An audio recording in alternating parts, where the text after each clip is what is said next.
Ես զզվում եմ հոտավետ երեխաներից, այդպես արտահայտվեց դասատուներից մեկը, ում ես պետքա փոխարինեի դպրոցում 3 օրով։ Աղմուկ բարձրացրած հնդիկի պատմությունից հետո որոշեցի կիսվել իմ անձնական փորձով։ 2 տարի առաջ ես դպրոցում փնտրում էի աշխատանք, բայց ցավոք սրտի չէի կարողանում գտնել։ Եվ հանկարծ զանգ եմ ստանում դպրոցներից մեկից, որ դպրոցում պետքա փոխարինեմ ինչ-որ մի դասատուի 3 օրով, քանի որ ինքը հիվանդ է։ Դպրոցը շատ հին էր եւ այդտեղ սովորում էին աղքատ ընտանիքների երեխաներ։ Որ դուք պատկերացնեք, երեխաների 90%-ի գլխին կար ոչիլ, իրանք շատ նիհար էին եւ կային երեխաներ, որոնցից հոտ էր գալիս։ Բայց դուք չեք պատկերացնի այդ փոքր երեխեք ինչ բարի են, շոկողվեցի անգամ անդադ ինձ գրկում էին, պաչում էին, կարիդորում տեսնում էին, վազում էին իմ մոտ, ասում էին երբ ես գալու ես դասարան, դաս ինձ ստիկերներ էին նվիրում, ինչ որ բացիկներ էին պատրաստում։ Ու ես նույնպես իրանց շատ գրկում պաչում էի ու ոչ մի բանի չէի նայում, ոչ հոտին, ոչ ոչիլներին։ 3 օր անց ես այդ դպրոցը լքեցի, իմ համար էդի ամենաաղքատ դպրոցն էր, որը երբևէ ես եղել եմ,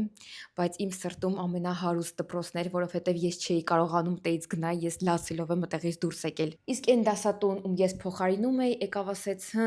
այդ հոտելից ոնց էիր դիմանում, ես